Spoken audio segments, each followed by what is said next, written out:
Hey everybody, it's Color in the Water. I had one of my viewers request a cow yesterday or the day before when I was painting. She said, can we practice with a cow? So I found this guy. Oh my gosh, he was so dramatic and so handsome and mysterious. So we're doing a little different spin on a cow. We're gonna do one with, you know, kind of an emo thing going on. Pardon the angle. I'm trying to figure out how to get my camera to where I can talk and, you know, show what I'm doing. So, you know what? I'm going to perfect it over time, hopefully. So, what I've started out with is just kind of a rough sketch. I have, a lot of times when you're doing your initial sketch, you're going to have to tweak it quite a bit to get the dimensions right. And a lot of times I use my pencil. So, I look on my photograph and I say, okay, well, the top of his horn is about as wide as the top of his head. So I use my pencil to kind of match the equivalent dimensions. I look, how high is the top of his horn? Is it also about as wide as his head? So that kind of helps you in getting those proportions right. And you're going to have to tweak it. You're going to have to erase. You're going to have to, you know, adjust things several times. So one of his horns is a little longer. It's just the angle that his head is turned at. So as you can see, I've just done a very rough sketch. I put in some of the main features, his horns, kind of the direction that his fur, or what would you call it, hair, is falling, his nose, his mouth area. I also pay attention to which areas need to stay white. So in watercolor, your white areas will be very hard to get back if you cover them up. So a lot of times on my paper, I'll mark out which areas are white, and I'll kind of differentiate those areas so that when I'm painting, I make sure not to cover them up. That's the one thing that's a little unforgiving with watercolor, is once you've painted over an area, it is really, really hard to get that original white back. You want the paper white, and then you can put a little detail into that. So I'm gonna go ahead and get started. This guy is going to be sort of against his background. So I'm gonna start with the background outlining the horn area and then around the fur. So I've got a really muddy palette in here, which is exactly what I want. I just want some grays. If anybody's on there and watching, if you have a tip as to like moving my paper away or closer, please let me know what's easiest to see. So we're just gonna get this wet and we're gonna start going in relief. So his fur's coming out. So when you're sketching around this guy, you're gonna be bringing the paint in up against his fur. So basically you're doing the background first.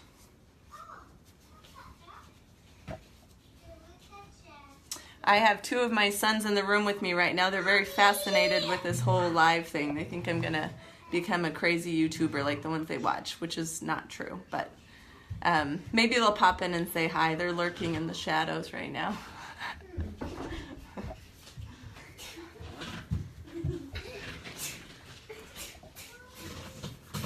All right, so we're gonna pull the shadows into the fur so that the fur kind of stands out. You can start to see the texture along in here. All right, it's really not a science. We're just getting the outline of this guy.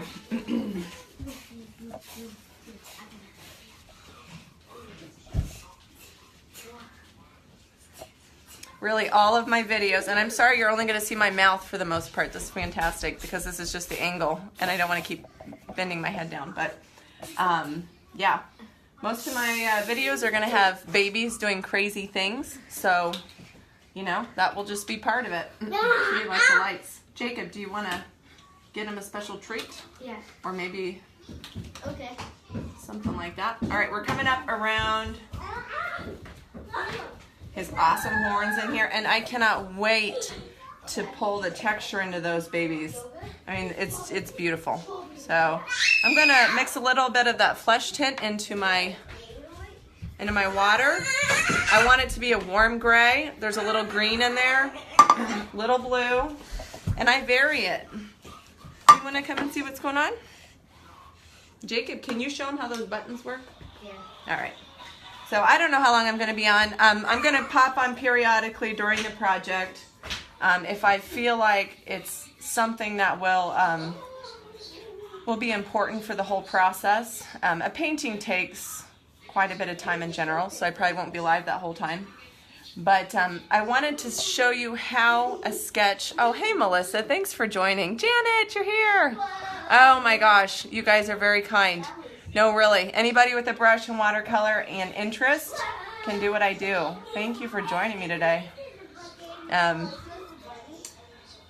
think of art as very much mental therapy for me. Very much like I also treat exercise like that. So I think that just means I'm really crazy because I need several forms of therapy to get me through the day.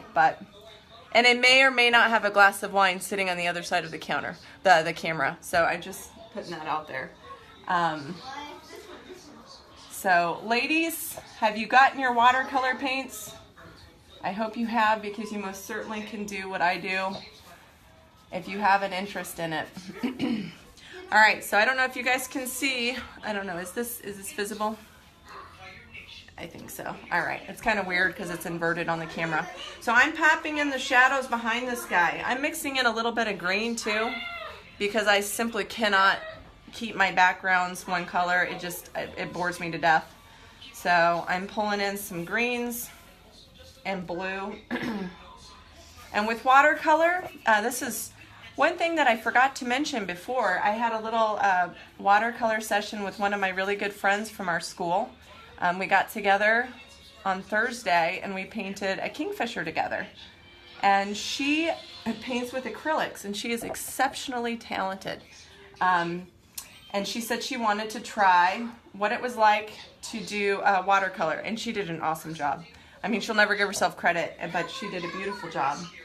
But the one thing that she figured out pretty quickly is that watercolor is so saturated. So you need very, very little touches of color. And then if you do too much, your whole painting gets overwhelmed pretty quickly. So as you can see, I'm pulling in the background here. I'm gonna work up around the head. And now, I guess the word might be relief, but you're kind of pulling this guy and his texture out from the background. So, like you saw on the other side, I don't know if you can see this. I hope it'll be, I'll look back later and see how it went. But, so I want some of his fur to show, and I want some of it to be white, because like I said before, you don't get that white back. So I'm going to be pulling my brush in. I have it on a slant, and kind of keep it at a jagged angle so we get some of that, hair flying out to either side. Once you get the outline of that, you can just, have a heck of a lot of fun putting in the background above it. This is where I just, look, I mean, I've already started my splatters. It's just too much fun. Then you just really pop it on there.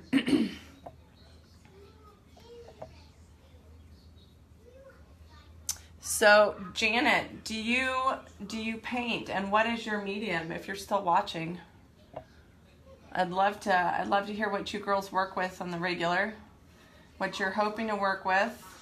So, I don't know, this area back here is really flooded with water, which I love. It gets a lot of the color moving around.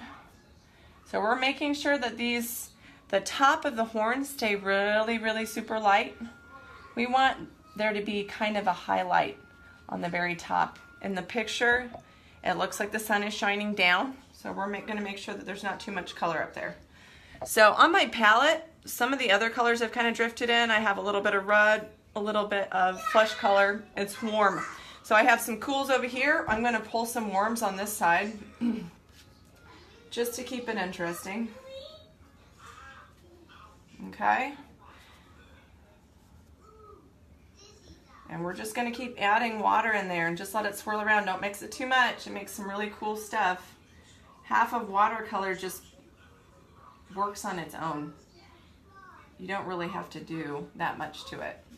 The water kind of does the work for you. So I'm gonna pull up over here. All right, Janet, do you use clay-based paint like this and that, or do you use chalk paint? What do you use? I'm just curious because I have a couple pieces that I need to get some chalk paint for, and I gotta start doing something with them. Good. You're gonna get your colors this weekend. Perfect. I don't know if you saw the link on the other side, but I believe Hobby Lobby and Michael's has like I think maybe a 15-piece set for about $14. So that will do just fine.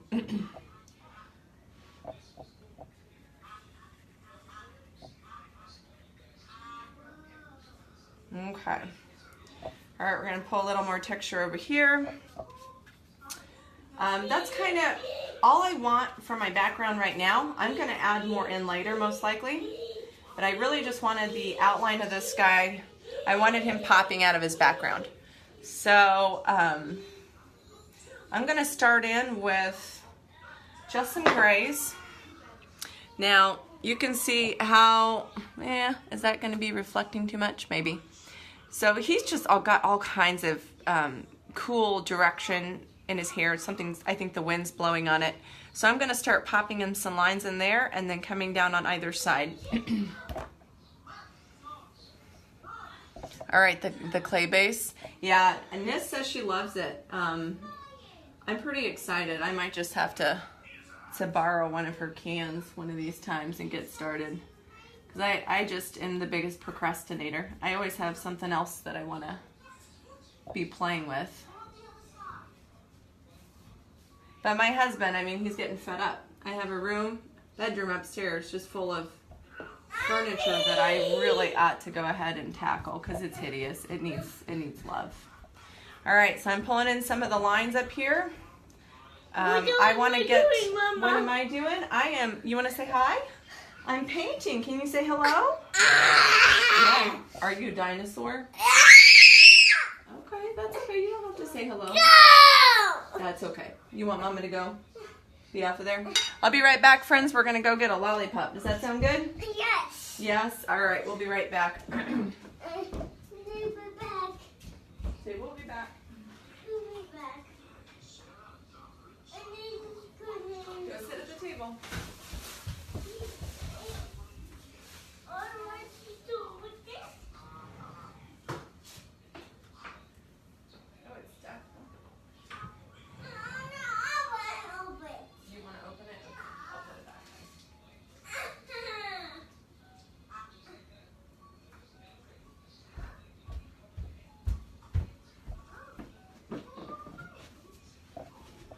All right, and we're back. Dixie Belle Paints. Is that clay or is that chalk paint, Melissa?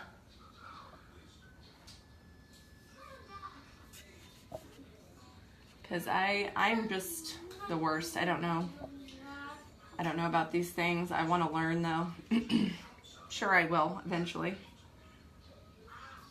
All right, he's got all kind. I mean, his hair. I have never seen a more beautiful bedhead than this little cow here. It's too much fun. So I'll kind of show you what I'm doing in here. I love getting a little blue, almost like a turquoise mixed in here or there, and especially in the areas that I know have a lot of shadow. So he has a lot of shadow here in the side of his body, so I'm just going to pop in a little bit of a darker hue, mix in a little black. So we're going to kind of start sketching that in here. Dixie Belle Paints.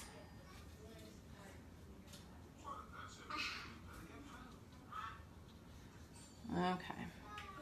So girls, just curious, since you're watching and you can help me out, how is the view? Can you see what I'm doing from this angle, or will I need to adjust it for next time? Just let me know. So he's got cute little beard that swirls out here that's kind of white in this area, so I'm going to go down under it and I'm going to sketch around it like I did with the exterior around his body, I'm going to do the same here around this white area under his chin. He's got like this adorable little beard.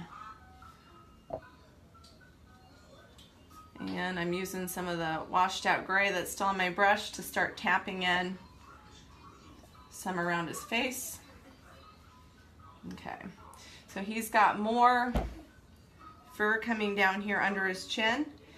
The left side is dark, so we're going to start there and we're going to pull the paint in towards the light side. So in and out, in and out, in and out. All right, and this whole area is crazy dark, so we're going to get kind of saturated with some of these colors and pop it in there.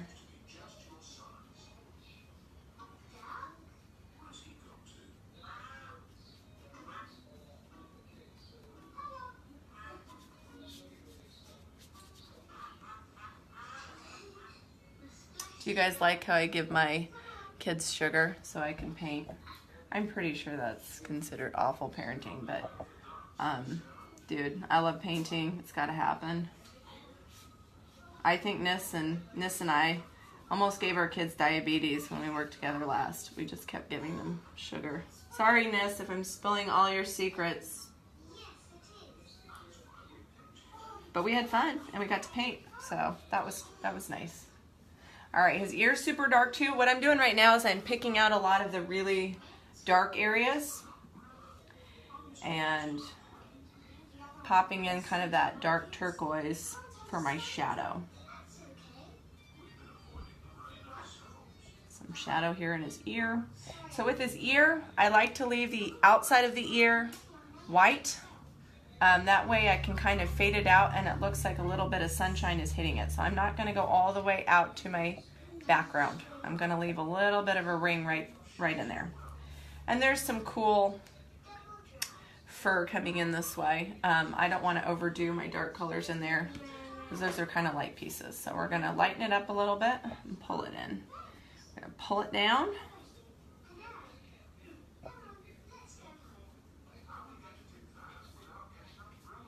Okay, I'm going to make my way back up to his head. Now I'm mixing up a little bit of brown. Right in there with my gray.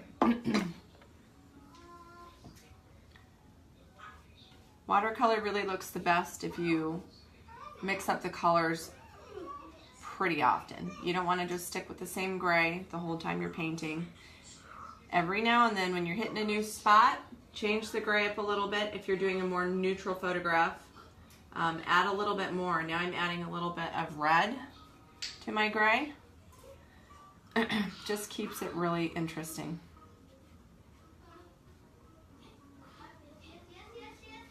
So I'm kind of, I always go off of a photograph. I'm not one of those people that can just pull it out of my head and my imagination. I do well if something's sitting right in front of me. So if you haven't done it before, I highly suggest you fall in love with a photograph and go from there.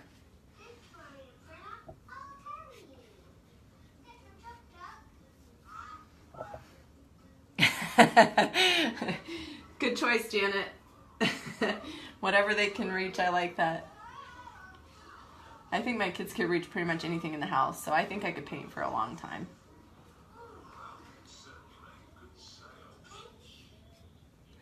All right, we're gonna work back to the back area here.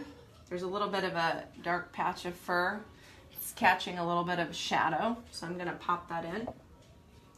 And I'll hold this up so that you guys can see what I'm talking about. I just kind of pick it apart, whatever part interests me the most. So you can see back in here, there's a little bit of shadow and that tuft of fur sticking up. So we're gonna put that in next. And again, don't bring your color all the way to your background. Leave a little bit of white in between. You may or may not tweak that later, but you don't want to lose that white until you're sure you're done with it. Okay, I'm using a gray with quite a bit of blue in it because it's just really pretty. I'm into gray now. Okay, I'm pulling in all the shadows in his fur.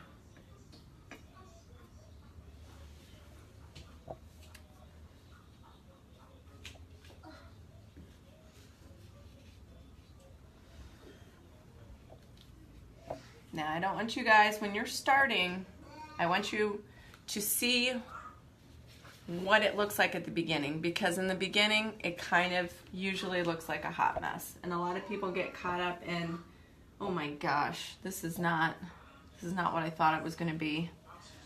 You can't let that stop you, because this will probably take me a few hours, you know, in general, to get it exactly the way I want with the drying time and everything. But don't get intimidated if it doesn't look quite right at the beginning. It always looks weird at the beginning. Everybody will tell you that. Hi, Kimberly. Thanks for joining. Glad to have you on here.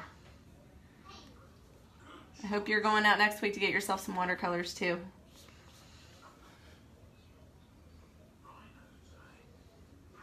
It's funny, you guys aren't gonna even know what my eyes look like. Just my mouth. My mouth talking. But I feel like, I think Janet said this is a good angle, so we're gonna go with it.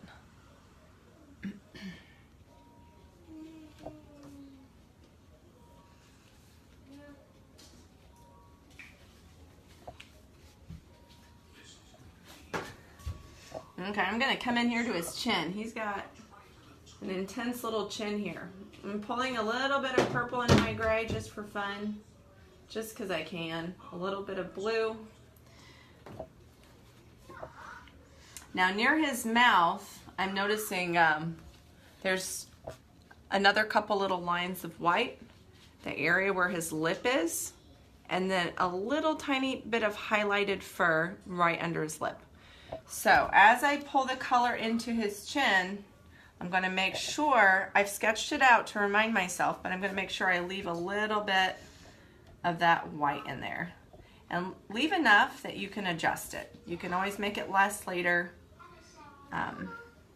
And don't worry about making that dark black. It will eventually be black because that area is very, very shadowed. But I'm going to have to come in later and do it.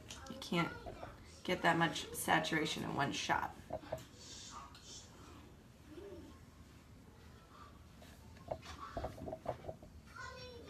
Okay, we're just pulling in more of the shadows.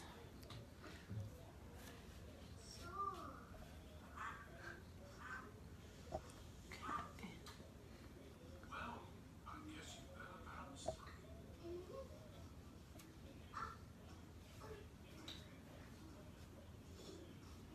So now I'm pulling in some of that purple gray. It turned out really pretty. So I'm popping some little tufts of fur in there that have that purple gray in it. He's got a little bit of an ear coming out here. Very cute, very small. It's mostly covered. We'll kind of hit in here a little bit.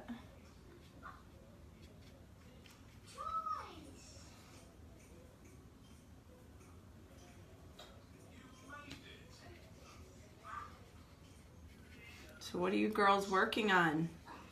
I have a feeling that a lot of the people watching me are super talented at something. They've got some artistic bend. I'd love to hear about projects that are going on.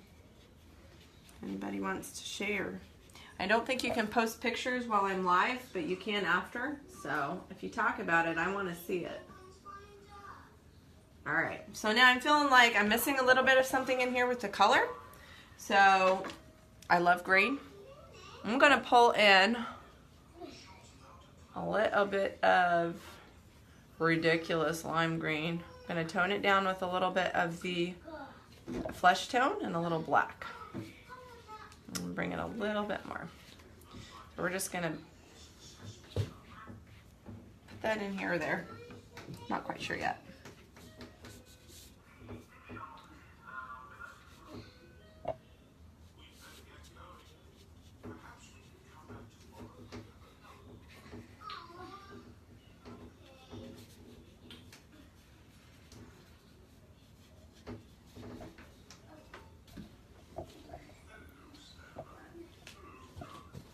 I think these horns are missing some love, so I'm gonna come up here and start tapping in some stuff. So I'm still using my kind of thinner angled brush. It gives me a lot of versatility as far as the shape I want to pull in. So as I'm working on the horns, the bottom of them is super dark and it fades up to almost invisible in the photograph. So I want to make sure that I leave a good portion of that horn plain old white for now, okay? So as you're pulling that in, I'm going to get a little more just flat out gray in there and just a little more blue. I want to angle back that way again. I like popping blue into my shadows. It's fun. All right. So we're going to come in under here, and I'm going to use a little bit of a different stroke up here. I'm kind of dabbing. My paper's pretty wet because I've already put some of that green on. So I'm going to kind of dab it up. And when I get up to this area here, it looks kind of flat. I'm going to pull it flat, fades out, and then pull it all the way up to the end. Now I leave a little bit of a gap between the background, which is probably not 100% dry, and the color that I'm pulling into that area there. Okay. Now I'm going to go ahead and rinse out quite a bit. I don't want a lot of water for this next part. I'm tapping out my water, and now I'm just going to pull that color up, okay? Pulling it up. I don't need any extra color. There's already a lot going on. So now I realize that I did my tutorial and I don't have any paper towels. I'm going to go grab some. You done?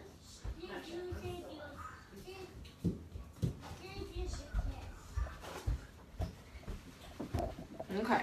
So this is an example of how watercolor's forgiving. You see how I brought in that water to blend it up?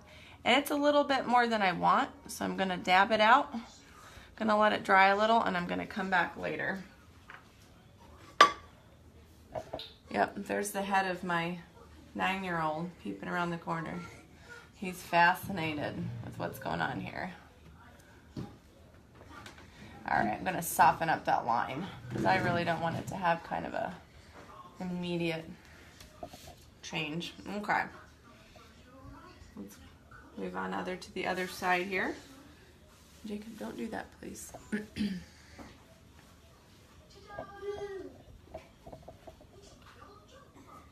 All right.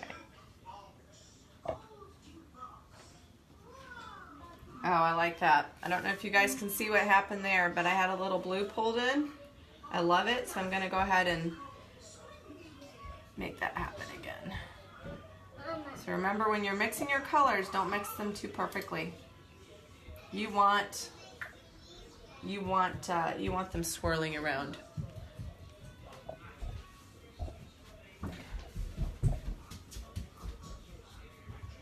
Okay. I'm using the paper towel to kind of dab off the extra color. I don't want to overdo it on this time. Okay. Hey Jacob, you can have another one. Okay. Because candy is life. Hey Christy! Yay! I'm so glad you're back. Thank you for watching. Okay, fine.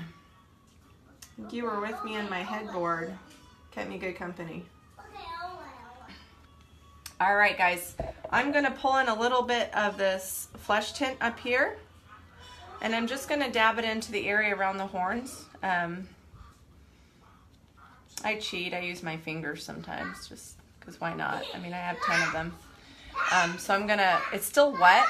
So as my brush touches that area, it's blending kind of on its own. I just want a little texture in that horn area. So we're going to pull it up and then out. Yeah. We're going to do the same thing over here. I feel like this and the black, that flesh tint and the black, I use really pretty much in every painting because it either tones down something that's a little too brilliant or it darkens it to get my shadows. They're very useful colors, and they should be in that set that you would find. The flesh tint might not be. You might have to get that one separately.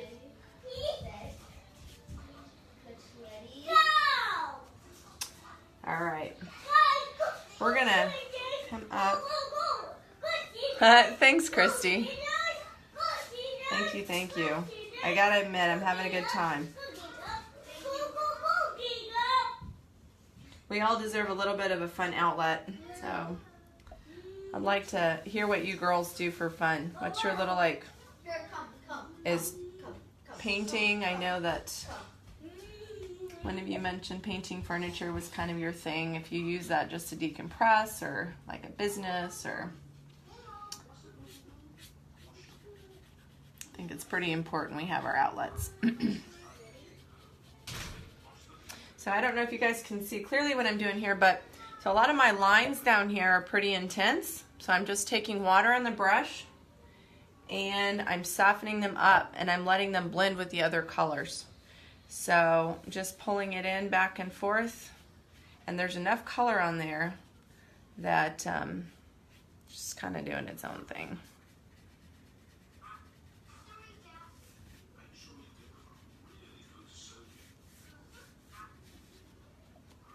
Hey Leanne, thank you. I'm glad that you're joining us. Christy, I know, me too. I'm always curious which direction it's going to take. It's really hard to tell at the beginning how it's going to end up, but it's usually somewhat of a surprise for me too.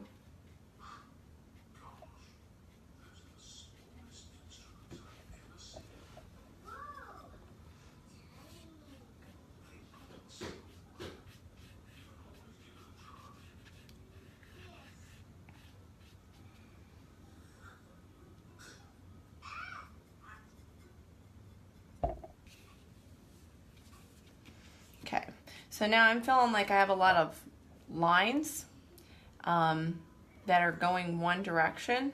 So I'm going to mix it up a little bit and I'm going to start dabbing.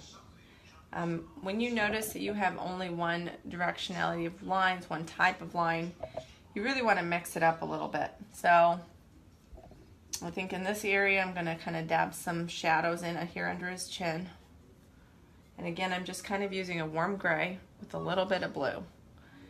So there's quite a shadowed area here too. So we're going to dab some in there.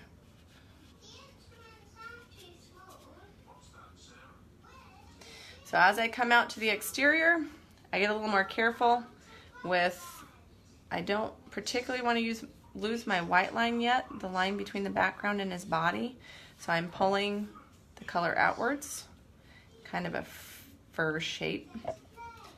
And I'll come back to that later and decide what I want to do with it. Up here he's got like a cowlick, haha, cowlick. So I'm gonna pull that in.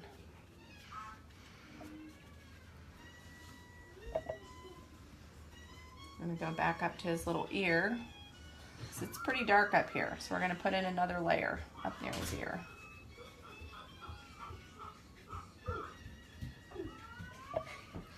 Hey, whoa, that looks delicious. You wanna give me a bite? Yummy. Thank you. Good stuff. This is cold. This is cold. Thanks, Christy. What is cold? That is called a lollipop. Okay. So the area around his mouth is kind of curving around. Is that pretty good? All right, ladies. I'm about to get to the point where I'm going to give it some drying time. And I will be back on again later. I'll probably put in a little bit here or there when I get a chance. But you won't miss a lot. And I'll tell you what I did when I'm off. But thank you for joining me. And hey, Leanne, glad to have you with us. If you just got on, I hope you watch the replay and kind of see where it started. I really wanted to show you guys what it looks like to start, because maybe, I think you can share it when it's live. You might have to copy the link. That's what I had to do for Anissa yesterday when she had her live. Thank you.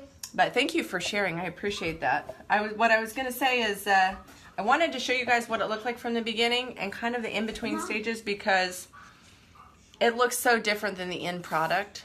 So that when you're starting your painting, I want you to remember that, you know, there's a lot of varying stages of pretty and not so pretty that happen in a painting.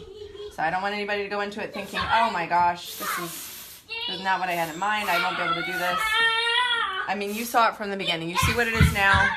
And I'll be excited to kind of show you what it looks like when I start pulling in the shadows, when I get a little more detail in the horns. And you know what I might do before I get off, because my kid's still eating candy, and I can. Oh, it's only going to go to your personal page. Yeah, I don't know why they won't let you post to your business page. But thank you for trying to share. I really appreciate that. Not sure. I haven't figured out all the intricacies of that. The same thing happened to me with Nis and that when she was doing her painting in the raw with the Hot Mess Moms. It would go to my personal page, so, which is fine. It's still, you know, it still made the rounds. Okay, so for the nose area, I 100% want to leave the top of the nose completely white because it is a very highlighted area. The fur on top of the nose comes down into it a little bit, so I'm going to go ahead and pull that in so that it can start drying. So all this area I'm going to keep pretty white. I don't want to lose that. That's a nice highlight. We're going to go ahead and pop in. Kind of looks like a little bit of an hourglass nose. It's cool. It's fun to notice the shapes, and I've noticed that the closer I exactly copy different reflection shapes and things, I mean, the nature is the best, right? It always turns out looking the best. So I'm pulling in some dark, oh thank you, delicious. And I'm pulling in some dark shadows here under his nose. Again, there's a highlighted portion on either side of his nose, here and here. I'm going to leave that white. I'm going to paint around it. And I want to add in the shadow kind of underneath and the shadow in his nostrils, because that's going to take several passes as well. So we're going to go up here, bring it around. His nose kind of curves up. It's very cute. I really like this guy. This side here. Okay.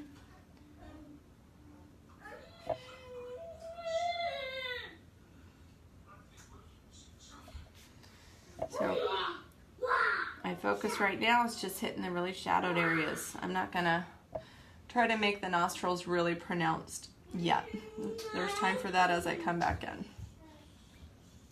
There's a lot of shadow that comes down here, and then quite a bit under his nose. There's a little bit of a line here.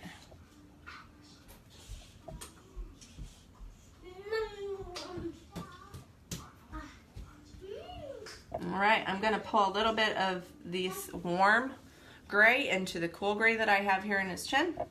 And I'm going to make his little beard, as I like to call it, just more pronounced. You can see the lines that I'm pulling down. One thing I really enjoy about watercolor is that it gives you several chances. I mean, like actually endless chances to pop in more detail. So a lot of times I'll do a painting. I'll decide, well, it's too basic. I think I can put more shadows in there. I can make it more dramatic. And you can just go through as many passes as you want. Just as it has few rules, except those ones that I mentioned about keeping those white spots, because you can cheat and you can use white watercolor, but I just feel like I have to confess after I do something like that. I'm like, I used white. I didn't do it right.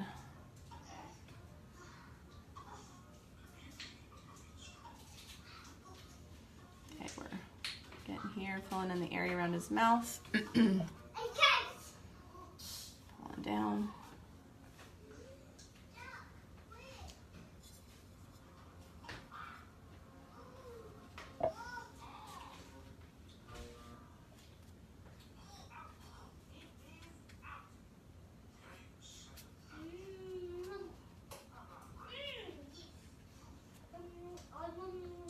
So this area in his the hair on top of his head, it's pretty light. So what I'm going to do is I'm just going to wash out my brush, kind of tap it out, and I'm just going to pop in a little bit of what I would call just water, okay? And it's water that's been rinsed out several times, so there's a slight color to it.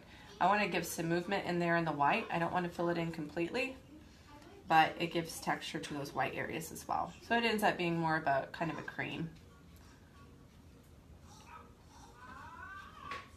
And as you're pulling that in, a lot of your other colors will probably soften up a little bit. All right, I'm gonna let it dry, girls, now that we hit the nose, and I will, and I'm sorry if there's any gentlemen watching, ladies and gentlemen.